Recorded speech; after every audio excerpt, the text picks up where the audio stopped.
Hello, my name is Shayla Aguilar, and this is the video for my health assessment practicum. I'm just gonna show.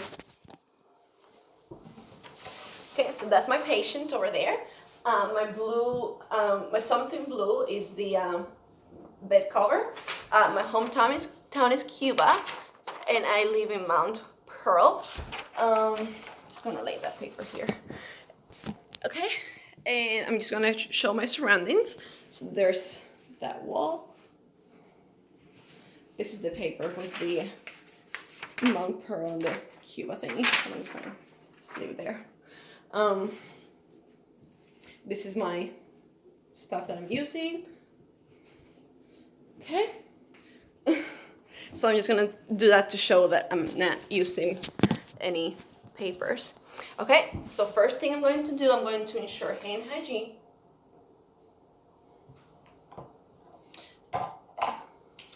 And I'm going to introduce myself to the patient. Hello, my name is Shayla, and I'll be your nurse for today. Hi, Martin.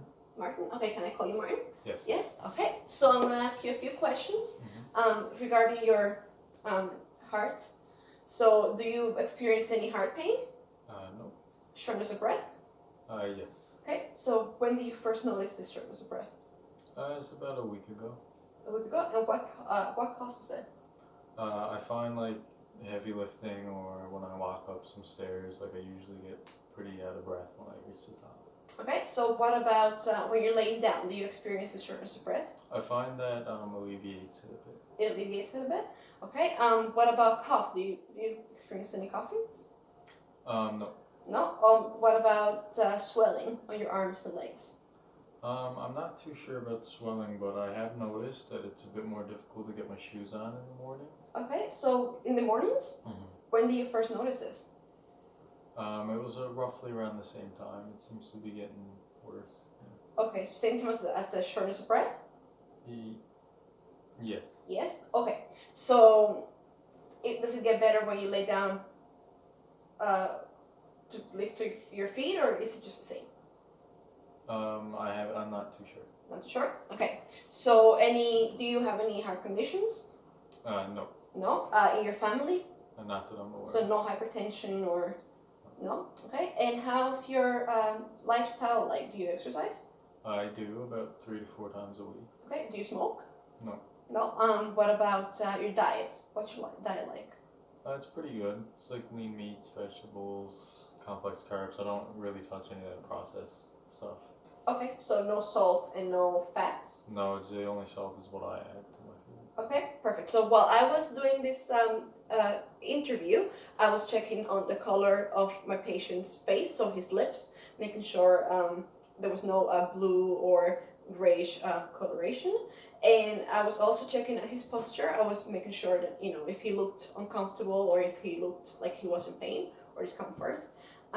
Okay, so the room, I'm ensuring privacy, and the room is warm and quiet, which is good for palpating and listening to the heart sounds. So at this point, I would take his blood pressure, and I would check the arms and legs for swelling, capillary refill, temperature, color. Okay, so I'm going to start the assessment by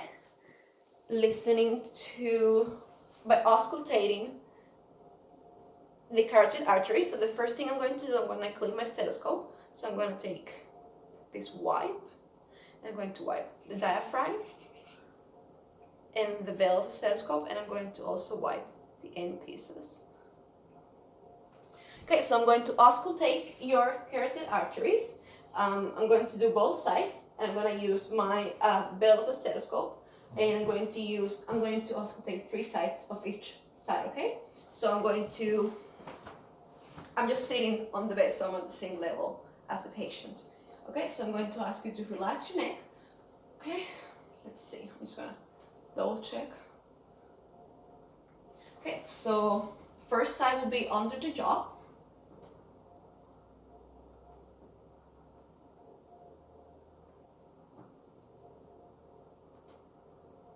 Okay, I'm moving to the mid-clavicular side.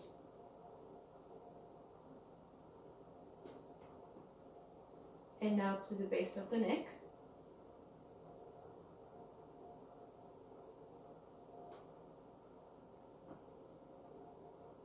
Okay, so the flow seems pretty regular.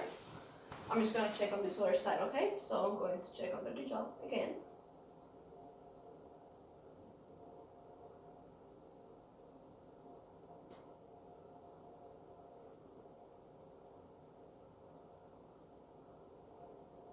Okay, and again, mid clavicular.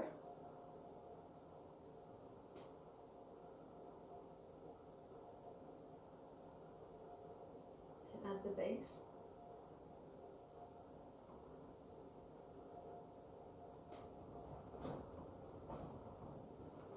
Okay, so the flow seems pretty regular. There's no proving, which is what I was looking for in the presence of any abnormal findings. So the next thing I'm going to do is I'm going to palpate the carotid artery. So I'm just going to put my stethoscope aside. Okay, so I'm going to palpate both arteries, and I'm going to put my fingers on the medial aspect of the sternocleidomastoid muscle. So I'm just going to touch you, okay? I'm going to look for your carotid artery.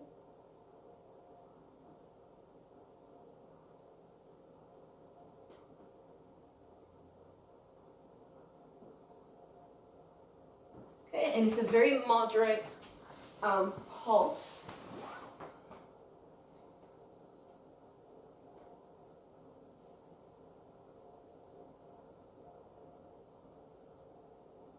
Okay, so it's a very moderate pulse. In the case of abnormal findings, I would have found a pulse as either too strong or too weak. So we are going to move on and we're going to inspect your jugular vein, okay? So I'm going to ask my patient to please lay down.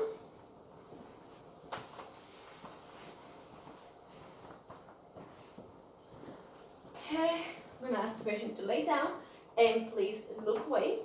So tilt your head a little bit. And I'm going to shine a light at the neck area, and I'm going to look for the external jugular vein over the sternocleidomastoid muscle. So an abnormal finding in this case would have been jugular vein distension, which means that the heart is not pumping blood effectively, and there's backflow of blood, venous blood, to the periphery. I don't see any distension, which is good. So we're done with the inspection of jugular vein. We're moving on to inspect the precordium. So at this point, my patient ideally wouldn't have a shirt. His would be bare chest. So one thing I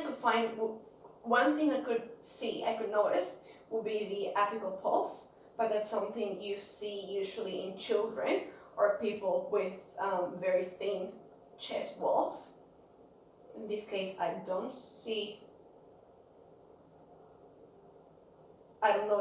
notice a pulse. So I'm going to move on and I'm going to palpate that apical pulse, and I'm going to use one finger pad to do that. I'm going to ask my patient to please tilt your body a little bit to the left. I'll help you to get in that position. So I'm just going to touch you to help you. Yeah. So could you please just lay a little bit forward like that? Perfect. So I'm going to look for the apical pulse between the fourth and the fifth intercostal spaces, mid-clavicular line, okay? So I'm just gonna touch you to find it, okay? So there's one, it's usually under the nipple, but I'm going to try to find the intercostal space anyways. Okay, 3, 4, so it should be, yeah, so I found it.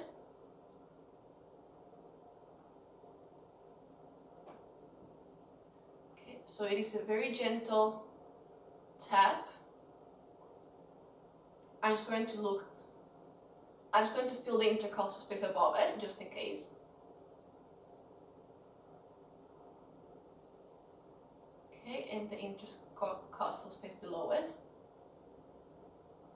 Okay, So I only felt the pulse between the fourth and the fifth intercostal space, which is normal. An abnormal finding would have been feeling the pulse either in a larger area, which means that the ventricle, the left ventricle, is distended, or another abnormal finding could have been that the pulse is too strong, and that could be that the left ventricular there's pressure overload on the left ventricle. Okay, so we did that. We're going to move on to palpate the precordium. Okay, and I'm going to use the palm of my hand to palpate the base, left side, and apex of the sternum. Okay, so I'm just going to touch, and I'm looking for any cat, like a prey cat kind of feeling, like, so it's a thrill, what I'm looking for.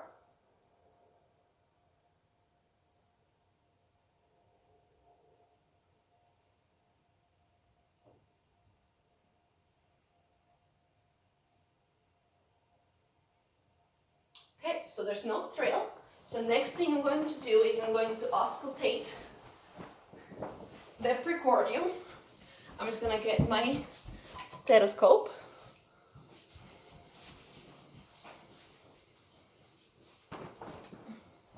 Okay, so one thing I'm going to do, auscultating the stethoscope, I'm going to use my diaphragm, and I'm going to go on a set pattern because this way I don't miss any areas.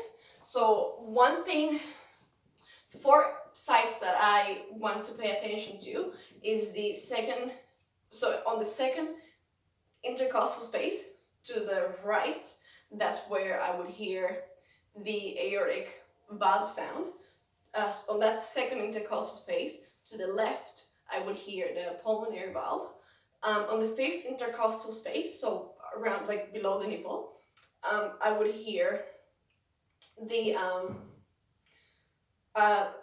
so the fifth intercostal space to the left of the sternum, I would hear the tricuspid valve, and under the nipple, so in the midclavicular line at the fifth intercostal space, I would hear the mitral valve.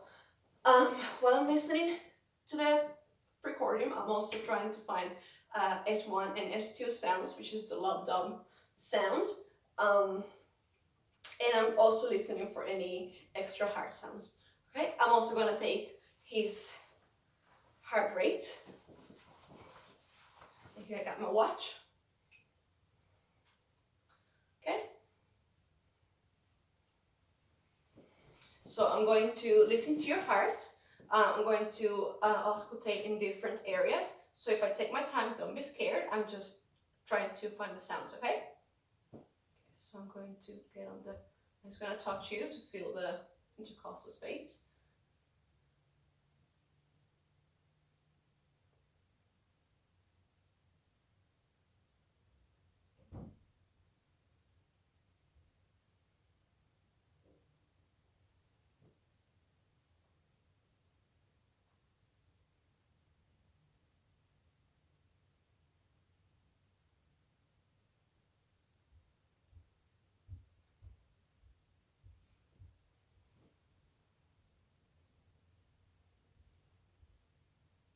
Okay, and I'm going to take his heart rate when I get to the apex.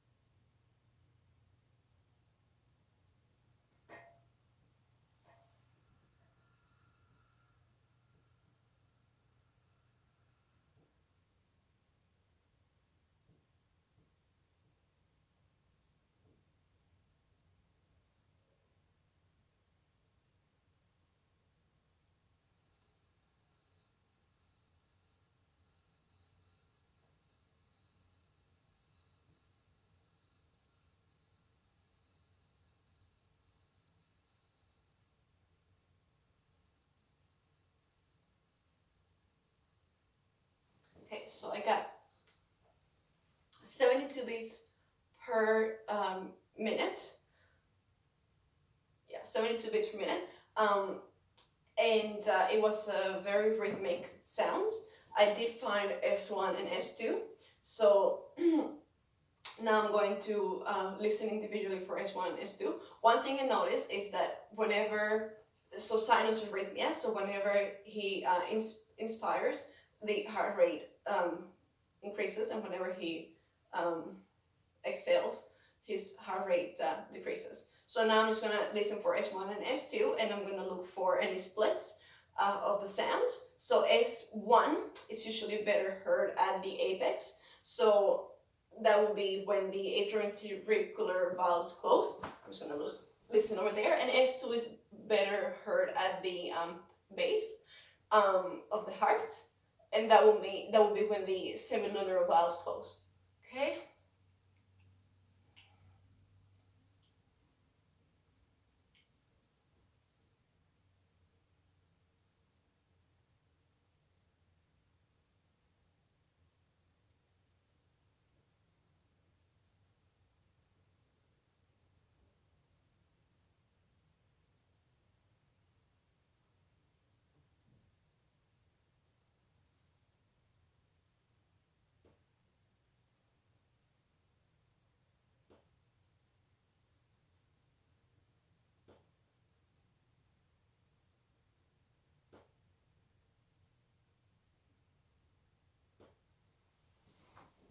So I didn't hear any splitting of the sound. And also while I was auscultating, I didn't hear any extra heart murmurs. So what I'm going to do next, I'm going to auscultate your apex. So I'm going to ask you please to, again, just lay a little bit to the side. Yeah, I'll help you get on that position. There you go. Just gonna get there. And I'm going to listen to the apex. And I'm gonna use the bell. Yeah, I'm gonna use the bell. And I'm just gonna find the area. And while I listen to the apex, I can also palpate the carotid artery.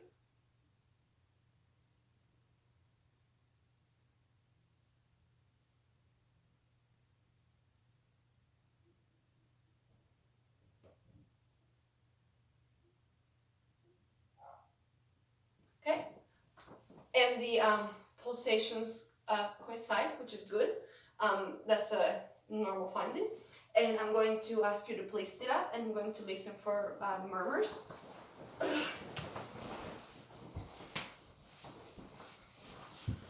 Okay, and I'm going to listen for murmurs using the diaphragm of my stethoscope. Okay. So I'm gonna go again in that Z pattern.